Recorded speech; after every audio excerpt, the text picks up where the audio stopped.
Bandeko bino moko bomoni émission ya biso ezosala makambo ya kitoko. Pondu atiki biso madeso azui mwa calme ntaba atiki kolela makambo nyonso ezali kopile bien. Sikoyo tozali na garçon oyo alingi akotaba chéri bozala mitema mikuse te bopesa ye chance. Mwana mobali kota tomona yo.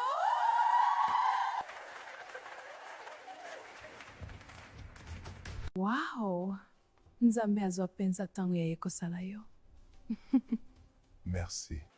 Nakoki kozwa kombo na age? Kombo ya ngai Mabumu, nazali ma 29 ans.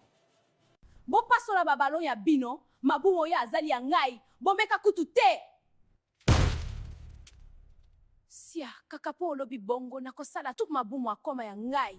Bobanda te! Ntaba yo vraiment yuma. Etali ngai tenga na bunda akate na finga kaka madeso azali trop méchante. Mabumu, yebisa biso eloko nini osalaka? Ngai nazali sapeur.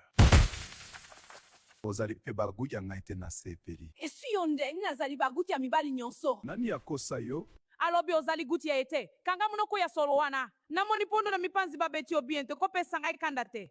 Beta ngai. Ozali koluka nini?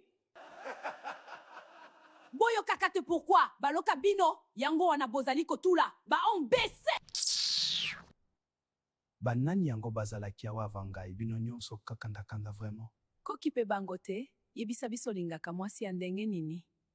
Nalingaka sima teri akoki kozala plate? Jamais. Kaka sima, eloko mususu te? Mais oui, sima ya mwasi eleki eloko nyonso na valeur, nakoki kozanga mai atakutu mbongo, mais sima te! Nazali na sima ebele awa pona yo bebe. Chance misusu bapose babalon po batayi misusu awa kaka nzambe ayebi pokwa.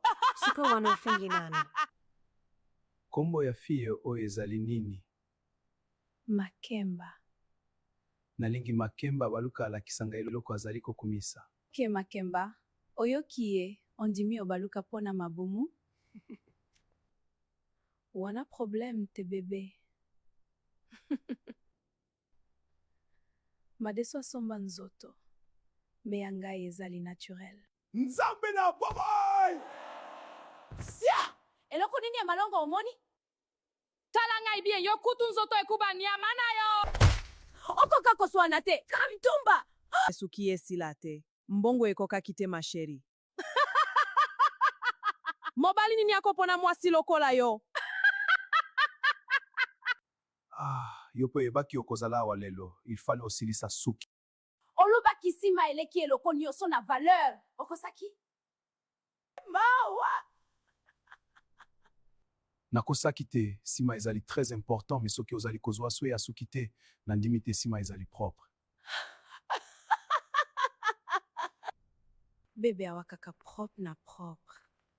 Nalingaka basi oyo babundaka pamba te. Tala nzoto yo vraiment. Nyama na yo, ozali baguti ya ngai te. Madesu! Basi baboyi yo! Basi oyo nyonso bazali propre te. Bakomi vraiment te na boyi na ngai. Ebiso basi o ezali ma mingi chokotisa kaka mobali mosusu. Makemba zungisa chapeau ma chéri. Mwana mobali kota tomona yo! Bonjour, ngai Makayabu Jackson.